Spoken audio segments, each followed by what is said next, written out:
దానిలో కూడా మొత్తం ఎగ్గొట్టిండు 7,500. మొన్న మళ్ళీ 1,500. అంటే మొత్తం కలిపితే ఒక్కొక్క ఎకరానికి 19,000 బాకీ రేవంత్ రెడ్డి ప్రభుత్వం ఒక రైతు బంధుకి. అంటే మొత్తం కలిపితే 1,52,00,000 ఎకరాలకు తీస్తే లెక్క మొత్తం కలిపి ఇప్పుడు నేను చెప్పిన 39,000 కోట్ల రూపాయలు ఎగ్గొట్టింది కాంగ్రెస్ ప్రభుత్వం. టోటల్గా అన్నదాతకు సున్నం పెట్టింది కాంగ్రెస్ ప్రభుత్వం. అట్లాగే ఇక ఆయన చెప్పిన మాటలు, ఎవరు రాహుల్ గాంధీ రుణమాఫీ అన్నాడు, ఏకకాలంలో చేస్తామన్నాడు. డైలాగులు తొడలు కొట్టుడు, మెడలు కొట్టుడు, ఉరుకుని తెచ్చుకోండి, నేను వస్తూనే ఉన్నా వేస్తూనే ఉన్నా అన్నాడు. 49,500 కోట్లను కుదించి కేవలం దాన్ని రౌండ్ ఆఫ్ చేసి ఆఖరికి ఇవాళ 20,000 కోట్లు చేసినామని బయట చెప్తారు. నిజానికి ఇచ్చింది మాత్రం ఇప్పటికి 12,000 కోట్లు మాత్రమే. అక్కడ ఎగ్గొట్టిండు. అట్లే రైతు కూలీలకు మోసం, 500 బోనస్ అని అక్కడ మోసం, కౌలుదారులకు మోసం, ఆఖరికి పంటలు కొనక అది కూడా మోసం. కొంటే బోనస్ ఇవ్వాలి కదా, మొదలు వడ్లన్నిటికి ఇస్తామన్నారు, దొడ్డు వడ్లకు బోనస్ అని చెప్పిండ్రు. కానీ ఆఖరికి ఏం చేసిండ్రు, సన్న వడ్లకు అన్నారు. ఆ సన్న వడ్లకు కూడా ఇవ్వలేదు. ఆఖరికి మొత్తం మార్కెట్కి తెచ్చిన ధాన్యం 30% కూడా కొనలేదు. ఇది వాస్తవం. ఇక చెప్తా పోతే చాలా ఉన్నాయి, కానీ నేను ఒకటే చెప్పేది, ఇట్లా ఎన్నో రకాలుగా ఈ రైతులను మోసం చేసి ఈరోజు రాష్ట్రంలో ఉండే నిరుద్యోగులు ఇంకా పెద్ద జోకు, 60,000 తలకాయలు లెక్క పెడతారటిన మందికి పుట్టిన బిడ్డలు మా బిడ్డలు అని చెప్పుకునే బాపత్. కేసీఆర్ గారు ఇచ్చిన ఉద్యోగాలు, కేసీఆర్ గారి ప్రభుత్వంలో ప్రారంభమైన నియామకాలు, నీ టైంకి వచ్చే వరకు కాగితం ఇచ్చే మోకా నీకు దొరికితే దాన్ని పట్టుకొని నేను ఇచ్చిన ఉద్యోగాలంటే సిగ్గుందా అని అడుగుతా ఉన్నాం. వస్తావా అశోక్ నగర్కి చర్చకి? అశోక్ నగర్లో పెడదామా, వస్తావా? నిరుద్యోగుల మధ్యన చర్చ వచ్చింది కదా. నువ్వు మీ రాహుల్ గాంధీ ఛాయ్ తాగి పోజులు కొట్టి తెలుగులో ట్వీట్ పెట్టి మొదటి సంవత్సరంలో 2 లక్షల ఉద్యోగాలు ఇస్తాం అని నరికి 2 ఉద్యోగాలు మాత్రం సంపాదించుకొని నువ్వోటి ఆయనోటి తప్పించుకొని తిరుగుతున్నారు కదా. వస్తావా అశోక్ నగర్కి చర్చకి? దమ్ముందా, సిగ్గుందా? మందికి పుట్టిన బిడ్డలు మా బిడ్డలని చెప్పుకోనికే. ఈ మాట ఎందుకు అంటున్నా అంటే ఇవాళ తెలంగాణలోని ప్రతి వర్గం నీ మోసాన్ని అర్థం చేసుకున్నది. ఇవాళ మా మహిళా తల్లులు 1,000,000 మందిని కోటీశ్వరులను చేస్తాను డైలాగులు కొడుతున్నావు కదా. నువ్వు కోటీశ్వరులను చేసేమో కానీ వాళ్ళకి 2,500 ఇస్తే చాలని చెప్పి వాళ్ళు ఎదురు చూస్తూ ఉన్నారు. 100 రోజులు ఇస్తా అన్నావు. 1,68,00,000 మంది ఆడబిడ్డలు ఎదురు చూస్తూ ఉన్నారు. 18 ఏళ్ళు నిండిన ఆడబిడ్డలు జనాభా లెక్కల ప్రకారం, మన ఓటర్ సంఖ్య ప్రకారం 1,68,00,000 మంది ఉన్నారు. వాళ్ళందరూ ఎదురు చూస్తున్నారు, ఎప్పుడు వస్తుంది 2,500 మహాలక్ష్మి అని. మా తమ్ముళ్ళు ఎదురు చూస్తున్నారు, మా చెల్లెలు ఎదురు చూస్తున్నారు. నువ్వు ఇస్తానన్న స్కూటీలేవి, నువ్వు ఇస్తానన్న నిరుద్యోగ భృతి ఏది, నువ్వు సంవత్సరంలో నింపుతానన్న 2 లక్షల ఉద్యోగాలు ఏవి, వాళ్ళు ఎదురు చూస్తూ ఉన్నారు. రైతులు ఎదురు చూస్తున్నారు, ఎప్పుడు ఇస్తాడు, ఎప్పుడు చేస్తాడు సంపూర్ణ రుణమాఫీ, ఎప్పుడు ఇస్తాడు 15,000 రైతు బంధు అని. అట్లాగే మా పెద్ద మనుషులు ఎదురు చూస్తున్నారు 4,000 పెన్షన్ ఏమాయని. ఇట్లా ప్రతి వర్గాన్ని మోసం చేసి ఇంకా బుకాయించుకుంటూనే బతుకుతా అంటే నడవదు రేవంత్ రెడ్డి గారు. అందరికీ అన్ని విషయాలు తెలిసిపోయినాయి. అందుకే నీ సవాల్ నేను స్వీకరిస్తున్నా. నీకు దమ్ముంటే, నీ మాట మీద నిలబడే మనిషివే అయితే ప్లేస్ నువ్వు డిసైడ్ చేయి, డేట్ నువ్వు డిసైడ్ చేయి. ఈ 3 రోజుల్లో తప్పించుకునే ప్రయత్నం చేస్తావు కాబట్టి, నువ్వు మాట మీద నిలబడే మనిషివి కాదు కాబట్టే నేను ఒకటి ప్రతిపాదిస్తున్నా. నువ్వు ఈ 3 రోజుల్లో నువ్వు చెప్తేనేమో నువ్వు 7కి రమ్మంటే ఆడికి వస్తా. దబ్బన కాదంటే 8వ తారీఖు నాడు ప్రెస్ క్లబ్లో 11 o'clock మేమందరం వస్తాం, మా బృందం వస్తాం. మేము మీలాగా మందం తీసుకొని రాము. మేము ఓన్లీ మా లెజిస్లేటర్లు, మా సీనియర్ నాయకులు 10-15 మంది వస్తాం. బ్రహ్మాండంగా అంత సావధానంగా మీరు ఏది కావాలంటే సాకల్యంగా చర్చిద్దాం. మేమేం చేసినాం, మీరేం చేస్తుండ్రు, ఎవరెవరిని మోసం చేస్తాండ్రు, నువ్వు వస్తావా ఇంకెవరిని పంపుతావా, నీ ఇష్టం.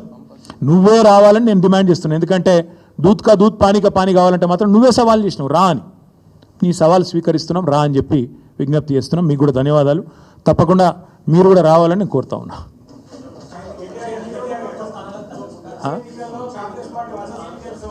వందావని బోందా నువ్వు మీరో పిచ్చోళ్ళు వందనట. ఆయన సొంత కాన్స్టిట్యున్సీలనే ఇప్పుడు జెడ్పీటీసీలు గెలుతాడో లేదు, పెట్టమని రాదు, ఎలక్షన్లు తెలుస్తుంది. నేను ఏమంటున్నా అంటే మాటలు కోటలు దాటుతాయి రేవంత్ రెడ్డి, ఇంకా కూడా పడిపోతారా ఆయన, నాకు అర్థం కాదు. మీరు కూడా మాటలకు, ఈయన ఈ మాటలు చెప్పి ఆ కుర్చీలో కూర్చున్నాడు, ఏదో అది చెప్పి ఇది చెప్పి 420 అడ్డమైన హామీలు ఇచ్చి ఢిల్లీకి వెళ్ళి టూరిస్టులను తీసుకొచ్చి ఈ డిక్లరేషన్ ఆ డిక్లరేషను. నేను ఒక్కటి అడుగుతున్నా, 100 సీట్లు గెలవాలి, ఎట్లా గెలవాలి? ప్రజలు ఓట్లు వేయాలి. ఎవరు ఓట్లు వేయాలి? దళిత బంధు రేవంత్ రెడ్డి గారి ద్వారా అందుకున్న దళితులు ఓట్లు వేయాలనా? ఎస్సీ ఎస్టీ డిక్లరేషన్ అమలు చేసినందుకు, 12 లక్షల అభయహస్తం ఇచ్చినందుకు దళితులు గిరిజనులు వేయాలనా? 4,000 పెన్షన్లు ఇచ్చినందుకు ముసలోళ్ళు వేయాలనా? 2 లక్షల ఉద్యోగాలు ఇచ్చినందుకు పిల్లలు వేయాలనా? లేకపోతే నువ్వు 2,500 ఇస్తున్నందుకు మహిళలు వేయాలనా? ఎవడేయాలి నీకు ఓటు? లేకపోతే నువ్వు ఎగ్గొట్టినందుకు రైతు బంధు రైతులు వేయాలనా? ఎవడేయాలి? ఎందుకు వేయాలి? ఏ వర్గం సంతోషంగా ఉంది? చచ్చిపోతున్న ఆటో డ్రైవర్లు వేయాలన్నా నీకు ఓట్లు? ఎవరు వేయాలి? ఏ వర్గం సంతోషంగా ఉంది తెలంగాణలో? ఒకటే ఒక వర్గం సంతోషంగా ఉంది. రేవంత్ రెడ్డి ఆయన తొట్టి గ్యాంగ్ ఒకటి ఉంటుంది, పేర్లు చెప్పంటే చెప్తా కానీ ఇప్పుడు వద్దు, మరోసారి చెప్తా. ఆ తొట్టి గ్యాంగ్ మాత్రం బాగా భయంకరమైన దోపిడీ, దండుపాలెం ముఠాలెక్క దోచుకునే పనులు ఉంది. వాళ్ళు మాత్రం సంతోషంగా ఉన్నారు. బిల్డర్లను గోకుడు, కాంట్రాక్టర్లను గీకుడు, ఆ పనిలో మాత్రం ఫుల్ ఉన్నారు, బిజీగా ఉన్నారు. నేను ఒక్కటి అడుగుతున్నా బ్రదర్, ఒక్క కొత్త స్కీమ్ అమలు కాదు, ఇచ్చిన ఒక్క మాట నెరవేరదు. కానీ ఇప్పుడు అప్పు, రాష్ట్ర ప్రభుత్వం యొక్క అప్పు 2 లక్షల కోట్లకు చేరుతుంది. ఏడబోతున్నాయి పైసలన్నీ? బడ్జెట్ కాకుండా 2 లక్షల కోట్ల అప్పు.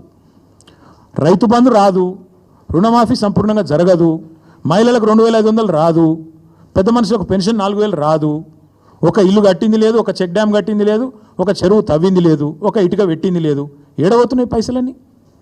మొత్తం మంచిగా ఢిల్లీకి టింగ్ టాంగా ఇదానే కదా టకీమని చెప్పి ఢిల్లీలో మాత్రం రాహుల్ గాంధీ ఖాతాల, ఖార్గే గారి ఖాతాల, ప్రియాంక ఖాతాల, కేసీ వేణుగోపాల్ ఖాతాల పే సీఎం గారు తెలంగాణను ఏటీఎంగా మార్చి అద్భుతంగా నడుపుతున్నాడు. ఈయనను ఇవాళ మా సోషల్ మీడియాలో పెట్టుకున్న ముద్దు పేరు పే సీఎం. పేటీఎం అని ఒక యాప్ ఉంటుంది, మీకు ఐడియా ఉండొచ్చు. ఈయన పేరేమో పే సీఎం. పే సీఎం గారు మంచిగా తెలంగాణను ఏటీఎంగా మార్చిండు. టకీమని ఏఐసీసీలో మాత్రం మూత మోగుతాంది. కొత్త బిల్డింగులు కడతాండ్రు, కొత్త ఆఫీసులు తెరుస్తాండ్రు.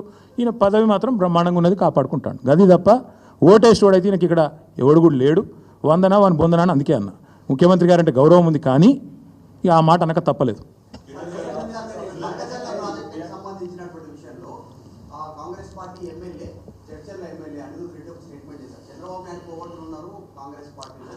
ఇక అస్సలైన కోవట్టే ముఖ్యమంత్రి బ్రదర్కి ఏం చెప్పాలి నీకు?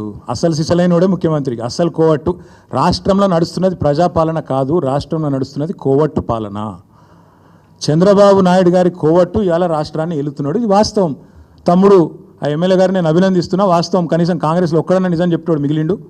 ఆ ఎమ్మెల్యే గారిని నేను అభినందిస్తున్నా, ఎందుకంటే కరెక్ట్ ఆయన చెప్పింది. రాష్ట్రంలో నడుస్తున్నది పక్కా కోవట్టు పాలన.